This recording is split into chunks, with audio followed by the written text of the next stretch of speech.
Big debate में आज बात होगी भारतीय जनता पार्टी की। बिग डिबेट में आज बात होगी बीजेपी के पचमढ़ी में मेगा ट्रेनिंग कैंप की।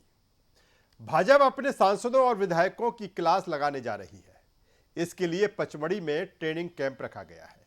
बीजेपी 14 से 16 जून के बीच पचमढ़ी में अपने विधायकों और सांसदों को ट्रेनिंग देगी। ट्रेनिंग पूरे डिसिप्लिन के साथ रखी गई है। इसका अंदाजा इसी बात से लगाया जा सकता है कि किसी भी विधायक सांसद को मोबाइल ले जाने की अनुमति नहीं होगी। उनके मोबाइल उनके नाम के स्टिकर लगाकर साइलेंट मोड पर एक जगह पर रख दिए जाएंगे। सूत्रों के बाद ब्रेक के दौरान जितने भी ट्रेनी विधायक और सांसद हैं वो अपने मोबाइल पर बात कर सकेंगे।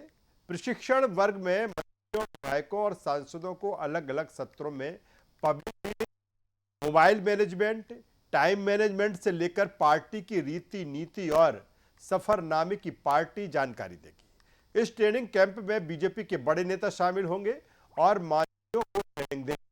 कार्यक्रम में केंद्रीय गृह मंत्री अमित शाह, केंद्रीय कृषि मंत्री शिवराज सिंह चौहान, केंद्रीय मंत्री भूपेंद्र सिंह, राष्ट्रीय सह संगठन महामंत्री शिव प्रकाश सहित सीएम डॉक्टर मोहन यादव, कई कैबिनेट मंत्री और संगठन से जुड़े टॉप पदाधिकारी प्रशिक्षण देंगे।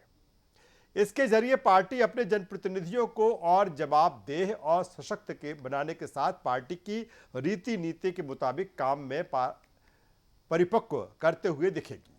बीजेपी के इस ट्रेनिंग कैंप के क्या है मायने, पार्टी ने क्यों इसकी जरूरत महसूस की, इस तरह की ट्रेनिंग प्रोग्राम को लेकर पार्टी का भविष्य में क्या एजेंडा है, क्या कांग्रेस को भी जरूरत है इस तरह के ट्रेनिंग कैंप की, आज इसी से जुड़े तमाम सवालों पर हम चर्चा करेंगे, बातचीत करेंगे खास मेहमानों को लेकर कि क्या बीजेपी का ये ट्रेनिंग कैंप जनप्रतिनिधियों की जवाबदेही बढ़ाने के लिए है, एक बड़ा कदम है या सिर्फ एक दिखावा। मोबाइल पर बैन और अनुशासन की शक्ति क्या अब राजनीति की ये नई पाठशाला में ढाला जा रहा है? क्या ऐसे ट्रेनिंग कैंप राजनीति को प्रोफेशनल बनाने की शुरुआत है? क्या बाकी पार्टियों को भी अपनाना चाहिए मॉडल? क्या बीजेपी नेताओं को पार्टी लाइन पर लाने के लिए ट्रेनिंग जरूरी हो गई है? क्या ट्रेनिंग कैंप का अनुशासन ही असली मिशन है? ये तमाम सारे सवाल जो हम आज इस चर्चा में करने वाले हैं इस तरह के ट्रेनिंग प्रोग्राम को लेकर।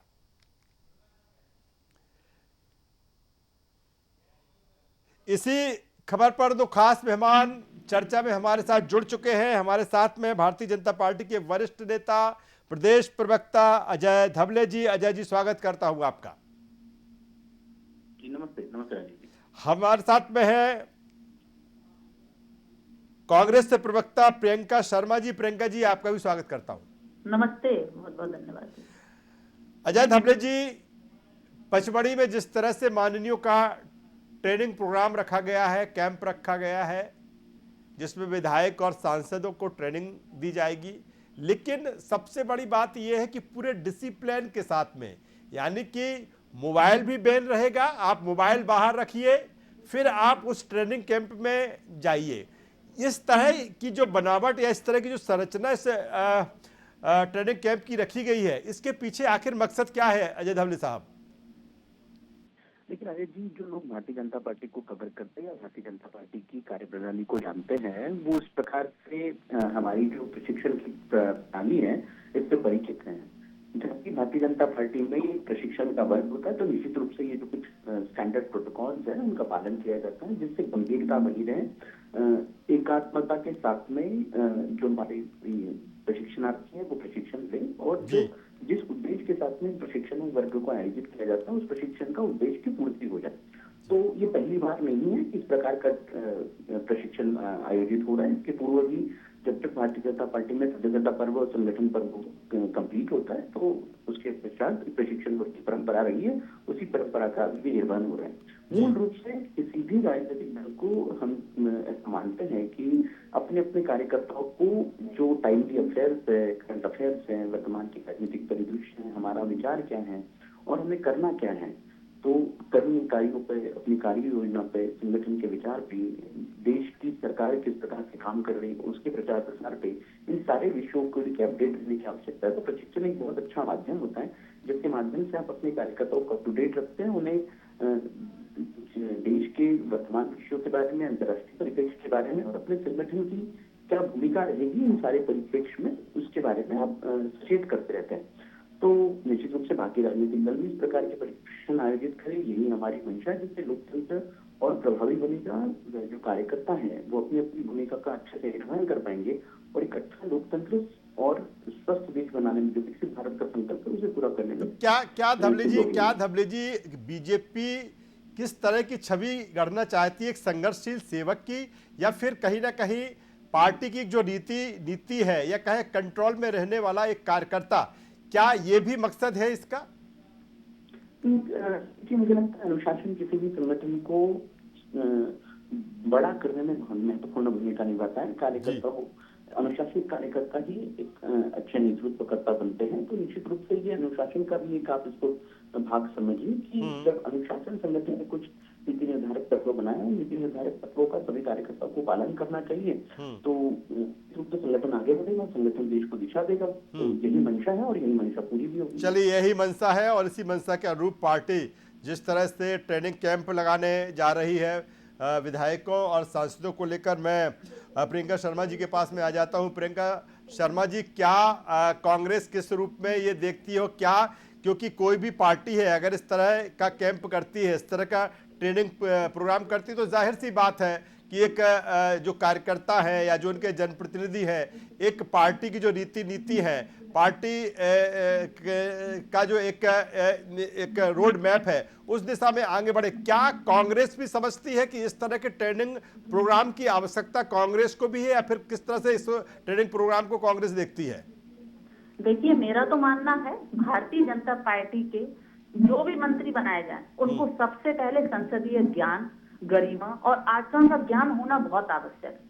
उनको समय पर प्रशिक्षण देना बहुत आवश्यक है और ये लोग देते भी रहे हैं, हमेशा से देते रहे हैं। पर अफसोस ये है कि ये कुछ सीख नहीं पाते हैं, या तो ये जनता को भ्रमित करते हैं, दिखावा होता है, क्योंकि इनके आचरण में दूर दूर तक नैतिकता नहीं दिखाई देती। अधिक अच्छा तब होगा प्रशिक्षण देने वाले या तो लोकसभा के पूर्व अध्यक्ष हों, लोकसभा के पूर्व महासचिव हों, जिन्हें संसदीय ज्ञान। देखा गया है पिछले दिनों से कई भाषाई निम्नता से संसदीय गरिमा को कितनी चोट पहुंची है, आप और हम अच्छे से जानते हैं। हमारा प्रदेश कितना शर्मसार हुआ है, कितने इनके मंत्री कितनी अभद्रता की भाषा को यूज करते हैं, अशिष्टता को यूज करते हैं। इनकी भाषाई निम्नता आप देखिए, संवैधानिक पद पर बैठे हैं, उसकी कोई गरिमा नहीं है, बेहद खेदजनक है। चाहे वह विजय शाह जी हों, जगदीश देवड़ा जी हों या प्रहलाद पटेल जी हों, आप इनको प्रशिक्षण की बहुत ज्यादा आवश्यकता है और प्रशिक्षित इनको होना जरूरी है। ये हमारे समाज के लिए, हमारे प्रदेश के लिए, हमारे देश के लिए, ये इतने बड़े बड़े पदों पर जो बैठे हैं, ये मंत्री जो बन के आए हैं, भाषाई निम्रता देखिए, आप संसदीय गरिमा को छलनी छल्ली कर देते हैं, कितनी चोट पहुंचती है। ये बहुत ही शर्मनाक है। और लेकिन प्रियंका जी, अगर कोई पार्टी अपने कार्यकर्ताओं को, अपने विधायकों को, अपने सांसदों को और सशक्त और जवाबदेह बनाती है, नीति के मुताबिक समय समय पर ट्रेनिंग प्रोग्राम करती है कि आपको जनता से कैसे कनेक्ट होना है, और आपको जनता ने जिस भरोसे से आपको चुना है तो कैसे उनके बीच में जाना है, तो इसमें फिर गुरेज ही क्या है? ये तो कोई भी राजनीतिक दल हो, सबके लिए ये एक सिस्टम या ये जो प्रैक्टिस है, ये जो साइकिल है, वो चलना चाहिए। तो हमारा तो मानना यही है कि सार्वजनिक जीवन की इनकी स्वच्छता, शुचिता, गरिमा और आचरण को सिखाना चाहिए। और जो बिल्कुल ही नहीं जानते हैं, सबसे पहले तो इनका कोई नियम ही नहीं है। इनके तो मुख्यमंत्री जी बाई चांस के हैं, उनको क्या प्रशिक्षण होगा? तभी तो आज कोई फैसला नहीं ले पा रहे हैं। आज वो विजय शाह के लिए कुछ फैसला ले पाए क्या? अगर वो कहीं, अगर कोई प्रशिक्षित होके वहां पे बन के आते तो वो जानते हैं उनके फैसले क्या है, उनको क्या अधिकार दिए जाते हैं। मुख्यमंत्री के उन्हें अधिकार ही नहीं पता है। चलिए, मैं धबले साहब के पास में आ जाता हूं। धबले साहब, जो कुछ प्रियंका जी कह रही है, फिर मेरा एक सवाल और है क्या बीजेपी नेताओं को पार्टी लाइन पर, जिस तरह से ये सवाल खड़े कर रही हैं, क्या बीजेपी नेताओं को पार्टी लाइन पर लाने के लिए ट्रेनिंग जरूरी हो गई है? क्या ट्रेनिंग कैंप का अनुशासन ही असली मिशन है? इस कैंप के जरिए बीजेपी किस छवि को गढ़ेगी, कितना और सशक्त, कितना और मजबूत बनाएगी? धवले साहब।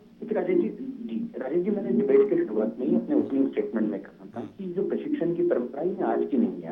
आप हमारा इतिहास उठाकर देखेंगे, डॉक्टर श्यामा प्रसाद मुखर्जी से लेके पंडित दीनदयाल जी से लेके अटल बिहारी वाजपेयी से लेके लाल कृष्ण आडवाणी जी से लेके, ये सारे हमारे प्रशिक्षण के माध्यम से तैयार हुए वरिष्ठ नेता रहे, कार्यकर्ता रहे। इन्होंने कार्यकर्ता का निर्माण किया। हमेशा भाजपा जिस विचार परिवार में आती है, उस विचार परिवार में भी कार्यकर्ता निर्माण एक महत्वपूर्ण अंग है। तो आप हम सभी जानते हैं, अपने कार्यकर्ताओं को तैयार करने के लिए, उन्हें देश का एक अच्छा नागरिक बनाने के लिए आप प्रशिक्षणों की परिपाटी रही है। सही बात जो मेरे साथी प्रियंका जी ने उदाहरण गिनाए हैं, देखिए आज भारतीय जनता पार्टी अपने ऐसे जिन्होंने संगठन के लाइन के बाहर जाके बयान दिए या संगठन की रीति नीति को नहीं मान रहे, सभी के विरुद्ध विचारात्मक कार्रवाई करती रहती है। रहा जो इन्होंने प्रश्न कहा विशेष हानि का, तो वो प्रोग्राम सबजुडाइज है। आप सभी जानते, माननीय न्यायालय का जो भी निर्देश आएगा उसका सरकार पालन करेगी। दूसरा विषय है, कांग्रेस के नेता राहुल गांधी जी मध्य प्रदेश में आते हैं, अपने कार्यकर्ताओं को बारात का घोड़ा, लंगड़ा घोड़ा और रेस का घोड़ा कहते जाते हैं। कांग्रेस अपने कार्यकर्ताओं की तुलना, आप हम सभी जानते हैं किस प्रकार से उनकी तुलना दरबारियों के जैसे होती है। कल ही हमने देखा कि लक्ष्मण सिंह जी ने कांग्रेस को और राहुल गांधी को आईना दिखाने का काम किया था, उन्हें पार्टी से बाहर फेंक दिया गया। तो ये जिस दल की ये परिपाटी रही है, जिनके यहाँ संवाद नहीं है, जिनके यहाँ आंतरिक लोकतंत्र नहीं है, वो भारतीय जनता पार्टी के इस प्रकार से अनुशासन के प्रश्न उठा रहे हैं। हमने अभी देखा 2 दिन पूर्व जीतू पटवारी जी सार्वजनिक रूप से कहते थे कि हमारे यहाँ गुटबाजी है, हमें गुटबाजी को खत्म करने के लिए ये संगठन सृजन अभियान चला रहे। तो भाजपा और कांग्रेस में कंपैरेटिव यदि हम करें तो वो एक परिवार के प्रति समर्पित लोग हैं और एक विचार के प्रति समर्पित लोग हैं। हमारे विचार को कैसे हम बड़ा करें, हमारे विचार को हम कैसे प्रदर्शित करें, हमारे विचार को हम कैसे विजित करें, इसके लिए हमें प्रशिक्षण की आवश्यकता पड़ती है। कांग्रेस को देखिए आज अब 18.5 करोड़ से अधिक हमारे मेंबर्स के विचार क्या है, देश को क्या विचार देना है, और आप देखेंगे भारतीय जनता पार्टी प्रशिक्षणों के माध्यम से ही बड़ी बनी है। आज सारे नेतृत्व की बात कर ली, आप आदरणीय शर्मा जी हमारे विद्यार्थी परिषद के कार्यकर्ता रहे, आदरणीय प्रधानमंत्री जी संघ के प्रचारक रहे, उसके बाद संगठन देश के प्रधानमंत्री अमित शाह जी बूथ के कार्यकर्ता थे, आज देश के गृह हमारे युवा मोर्चा के कार्यकर्ता है, आज देश के स्वास्थ्य मंत्री हैं, एक राष्ट्रीय पार्टी के राष्ट्रीय अध्यक्ष हैं। तो कार्यकर्ताओं का निर्माण होता है। प्रशिक्षण के माध्यम से उन कार्यकर्ताओं को नेतृत्व की क्षमता का आप आकलन कर सकते हो, उन्हें नेतृत्व प्रदान कर सकते हो। तो ये कांग्रेस नहीं कि ऊपर से कोई टोक दिया जाएगा। राहुल गांधी जी सिर्फ गांधी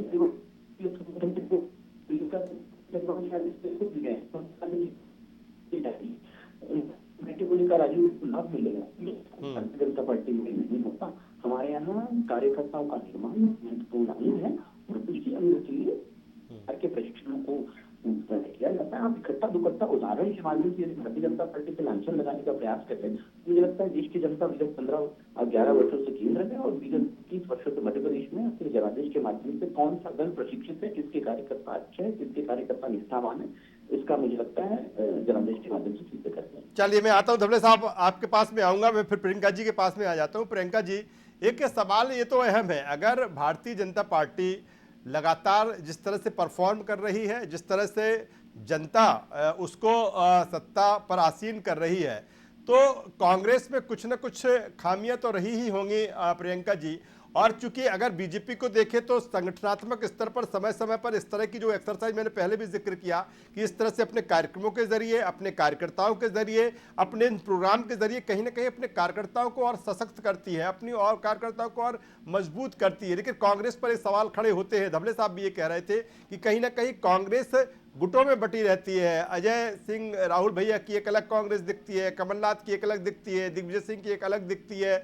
तो क्या ये चीज नहीं है? अगर कांग्रेस भी इस तरह की चीजें अगर करती है, ये तो खैर आप चूंकि आपका ये अधिकार क्षेत्र है, आपकी चीजें हैं, तो मेरा कहने का मतलब है इस तरह के ट्रेनिंग प्रोग्राम के जरिए कहीं ना कहीं जब एक साथ बीच में बैठते हैं, डिस्कशन होता है, तो एक बेहतर बॉन्डिंग होती है, बेहतर केमिस्ट्री बनती है। तो क्या कहीं आपको लगता है कि नहीं कांग्रेस को भी इस तरह की चीजों की जरूरत है, वो करे तो और बेहतर होगी और मजबूत होगी? प्रियंका जी, देखिए भारतीय जनता पार्टी का चाल चरित्र दोहरा है। इनके मंत्री खुद ही एक्सपोज हो रहे हैं। आप इनको प्रशिक्षण दीजिए, इस बात का प्रशिक्षण दीजिए कि आप, जनता ने आपको चुना है, आज आप केंद्र में बैठे हैं, आप आज राज्य में बैठे हुए हैं, तो जनता के लिए बने हो आप भ्रष्टाचार के लिए, कर्ज के लिए और करप्शन के लिए नहीं बने हुए, है ना। भारतीय जनता पार्टी के लोगों को, उनके मंत्रियों को ये शिष्टाचार, नैतिकता सिखानी चाहिए कि प्रियंका जी, प्रियंका जी, जाते हैं, आपको ये मंच किस लिए दिए जाते हैं? अनैतिक भाषा का यूज करने के लिए। आज वही जनता आपको सिर का मोर बना के बिठाती है, आप उनको भिखारी कहते हैं। आज हमारे कैलाश विजयवर्गीय जी पूरी बेटियों को कहते हैं कि मुझे छोटे कपड़े पहनने वाली लड़कियां पसंद नहीं है। आप ये बताइए, उन लड़कियों की प्रतिभाओं को नहीं देखते हैं जो ये लड़कियां देश का गौरव और सम्मान रख रही हैं। उन महिलाओं के उनको सम्मान नहीं दे सकते, आप अपमान करते हैं उनका। आज कौन सा क्षेत्र है जिसमें महिलाएं अपनी सेवाएं नहीं दे रही हैं? इनके मंत्रियों को, इनके एक एक कार्यकर्ता को जो आज असभ्यता पर है, आज आप देखिए हर जगह प्रशासन कितना परेशान है, पुलिस पिट रही है, गली गली पुलिस पिट रही है। ये हाल है भारतीय जनता पार्टी की।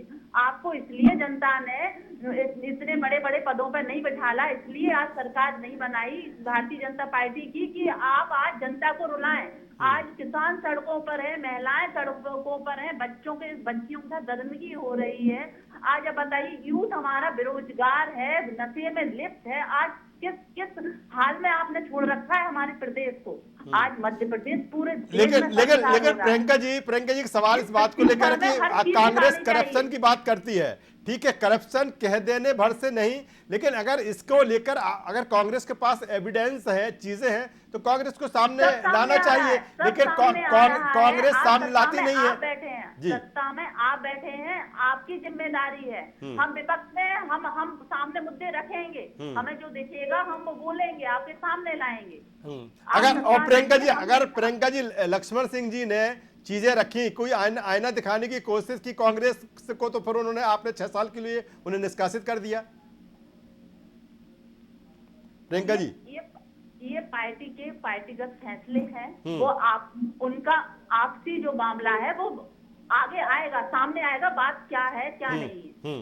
लेकिन आज बात हो रही है इनकी भारतीय जनता पार्टी के प्रशिक्षण की, तो इनको ऐसा प्रशिक्षित किया जाए जो ये जनहित में हो और ये अमानवीय भाषा को बंद करें और इनमें नैतिकता आए। पर इसकी कोई उम्मीद नहीं है, सकारात्मक परिणाम होते नहीं है, प्रशिक्षण होते रहे और होते रहेंगे, पर ये कोई गंभीरता से लेते नहीं है। चलिए, मैं आता हूं धबले साहब के पास में आ जाऊं। धबले साहब, एक अहम सवाल कि जिस तरह से ये ट्रेनिंग कैंप है 14 से 16 जून तक, यानी कि 3 दिन का रहेगा, तमाम आपके जो दिग्गज है इसमें शरीक होंगे, शामिल होंगे, तो क्या इन जो माननीय है, जो विधायक है, जो सांसद हैं, क्या उनको इस ट्रेनिंग प्रोग्राम के जरिए, जो चूंकि आप 11 साल मोदी सरकार के पूरे हुए हैं, आप अब कहीं ना कहीं संकल्प से सिद्धि अभियान के तरफ लेकर आगे बढ़ रहे हैं, तो क्या उन उपलब्धियों को, चाहे केंद्र सरकार की उपलब्धियां हो या राज्य सरकार की उपलब्धियां हो, इनके जरिए जनता तक पहुंचाने की कोशिश है कि भाई आप बताइए जाके कि हमने अब जनता के लिए क्या किया है,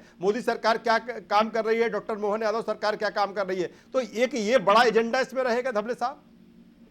देखिए अभी जी, निश्चित रूप से आपके अच्छे किए हुए कार्यों को देश की जनता के माध्यम से और जो लाभार्थी उन तक के पहुंचाना किसी भी सरकार का काम होता है। और संगठन के कार्यकर्ता आप देखेंगे समय समय पर भारतीय जनता पार्टी अपने कार्यकर्ताओं को जो विभिन्न कार्यशालाओं के माध्यम से, विभिन्न ट्रेनिंग के माध्यम से यही बताने का प्रयास करती कि देश में हमने 2014 में जब देश को संभाला था, देश में जो हमारे, हम बात करें बैंक अकाउंट की बात कर लीजिए, 55 करोड़ जनधन खाते खुले, 55 करोड़ जनधन खातों के माध्यम से जो डीबीटी था, जहां देश के पूर्व प्रधानमंत्री राजीव गांधी जी कहते हैं कि 1 रुपया केंद्र सरकार से जाता है तो मात्र 15 पैसे वास्तविक लाभार्थी तक के पहुंचे। हमने ये इंश्योर किया कि वो वास्तविक लाभार्थी तक के पूरा का पूरा 1 रुपया पहुंचे। तो ये सब भारतीय जनता पार्टी के अच्छे काम है। 11 करोड़ से अधिक शौचालय बने, 4 करोड़ से अधिक प्रधानमंत्री आवास योजना के घर बने हैं, 15 करोड़ के पास के आसपास लगभग नल के कनेक्शन गए हैं, 11-12 करोड़ लोगों को किसान सम्मान निधि। ये सारे आंकड़े इस बात के देश की जनता के समक्ष जाएं, देश की जनता के समक्ष इन बातों का भी प्रचार प्रसार कीजिए। आदरणीय प्रधानमंत्री श्री नरेंद्र मोदी जी की सरकार है, जिसमें आप देखेंगे कि कर्ज क्राइम और करप्शन की बात करी थी मेरी साथी प्रियंका जी, लेकिन आप अपने जो शासित राज्य है, आप कर्नाटक की बात कर लीजिए, आप तेलंगाना की बात कर लीजिए, आप हिमाचल की बात कर लीजिए। अभी हमने हाल ही में देखा है कि किस प्रकार दो नेताओं की लड़ाई में वो आरसीबी का परेड जो वहाँ पे आईपीएल के बाद में, उसमें किस प्रकार से निर्दोष लोगों की जान चलेगी, क्योंकि सिद्धरामैया जी को कार्यक्रम करना था विधानसभा में और वहाँ पे प्रमुख गेस्ट चीफ गेस्ट बनना था, डीके शिव कुमार जी को चीफ गेस्ट बनना था, जो कार्यक्रम चिन्नास्वामी स्टेडियम पे किया है वहाँ पे, उसकी वजह से निर्दोष लोगों की जान चलेगी। तो ये कांग्रेस नहीं है। कांग्रेस पहले अपनी राज्य सरकारों का आकलन कर ले, उसके बाद किसी सरकार पे आप आरोप लगाइए। कर्ज की बात करें तो आज कर्नाटक पे मध्य प्रदेश से अधिक का कर्ज है, लेकिन विकास मूवमेंट की बात करें तो देश की जीडीपी में कंट्रीब्यूशन करने के नाम पे मध्य प्रदेश उससे अधिक योगदान दे रहा है। तो बहुत से ऐसे विषय हैं, यदि तुलनात्मक अध्ययन करेंगे तो आप वास्तविक रूप से पाएंगे कि हम जिन संकल्पों के साथ में सरकार बनाते हैं, इन संकल्पों को पूरा हमारी सरकारें करती हैं और हमारे कार्यकर्ता जो प्रशिक्षित कार्यकर्ता है, हमें बड़ा गर्व है, हमें इस बात पे गौरव भी है कि हमारे प्रशिक्षित कार्यकर्ता भारत सरकार की योजनाएं चाहे हमारी राज्य सरकारों की योजना उनको जनमानस तक के पहुंचाती है, उन योजनाओं के लोगों को योजनाओं के साथ में जोड़ती है, उन्हें लाभार्थी बनाती है। क्योंकि वास्तविक रूप से आप देखेंगे, और अभी हाल ही में वर्ल्ड बैंक का रिपोर्ट आया, 27 करोड़ से अधिक लोग गरीबी की रेखा से ऊपर आए हैं। तो मल्टी डायमेंशनल पॉवर्टी का जो इंडेक्स बनाया था, उस इंडेक्स को बाहर निकलने के लिए विगत 10 वर्षों में आदरणीय प्रधानमंत्री श्री नरेंद्र मोदी की सरकार ने जो काम किए, ये निश्चित रूप से जनता तक जाने चाहिए। चलिए, आखिर में प्रियंका जी जिस तरह से वो कह रहे हैं कि हमने 11 साल की जो उपलब्धियां हैं वो हम जनता के बीच में ले जा रहे हैं, जो हमने काम किए वो हम जनता के बीच में ले जा रहे हैं, हम संकल्प से सिद्धि अभियान के जरिए जनता के बीच में पहुंच रहे हैं। कांग्रेस जिस तरह से सवाल खड़े कर रही है, कांग्रेस का भी कोई ऐसा अभियान है कि जिसके जरिए आप जनता के बीच में जाए? और फिर चूंकि आप विपक्ष में है, जाहिर सी बात है लोकतंत्र में विपक्ष का भी एक अहम रोल होता है, आगे कांग्रेस किस तरह से लेके जाने वाली है? कांग्रेस पार्टी की वजह से ही तो आज ये सब घबराए हुए हैं। आज कांग्रेस पार्टी ही जनता की बात रख रही है पूरी। आज अगर आज इनका 11 साल का इतना स्वर्ण काल रहा है, तो आज सड़कों पर क्यों है सब? आज किसान सड़कों पर क्यों रो रहा है? आज महिलाएं सड़कों पर क्यों रो रही हैं? आज यूथ सड़कों पर क्यों रो रहे हैं? कहाँ है इनके दौरे चरित्र हैं, इनका कहना कुछ होता है, कथनी कुछ होती है, इनकी करनी कुछ होती है। और हम तो बस एक प्रशिक्षण पर इनकी बात करेंगे। हम यही चाहते हैं कि कम से कम ये जो अपना कदाचार करते हैं उसका प्रायश्चित तो कर लिया करें इनके मंत्री और इनके नेता। वो भी नहीं है इनके अंदर, तो इतनी भी शर्म नहीं है कि उस कदाचार पे कुछ प्रायश्चित कर लें। ठीक है भाई, भविष्य में हम यही उम्मीद करेंगे, पूरी जनता यही उम्मीद करेगी, भारतीय जनता पार्टी के मंत्री कुछ अच्छा सीखें प्रशिक्षण में और हमारे जन इसके लिए काम करें, ना कि अनर्गल भाषा। चलिए प्रियंका जी, तो फिर जिस तरह से Bharatiya Janata party training camp, महा ट्रेनिंग कैंप के जरिए अपने विधायकों और सांसदों को ट्रेनिंग देने जा रही है, तमाम सारी चीजें 11 साल भी हुए हैं और उन उपलब्धियों को भी वो जनता के बीच में रख रही। मैं दोनों मेहमानों को, धवली जी आपका, प्रियंका जी आपका धन्यवाद करता हूं, शुक्रिया करता हूं। तो जिस तरह से 3 दिन का ट्रेनिंग प्रोग्राम मध्य प्रदेश के पचमढ़ी में होगा, सारे विधायक सारे सांसद वहां पर मौजूद होंगे, कई दिग्गज नेता भारतीय जनता पार्टी के इसमें शामिल होंगे और इन जनप्रतिनिधियों को, इन माननीयों को ट्रेनिंग देंगे कि किस तरह से जो सुशासन है, जो शासन की उपलब्धियां हैं, वो आप जनता के बीच में ले जाइए और किस तरह से आप और सशक्त, किस तरह से आप और जवाबदेह अनुशासन में रह के काम कर सकते हैं। पार्टी की जो रीति नीति है उस दिशा में आप ठोस तरीके से आगे बढ़ी। इस चर्चा में बस इतना ही। देखते रहिए न्यूज़ वर्ल्ड। नमस्कार।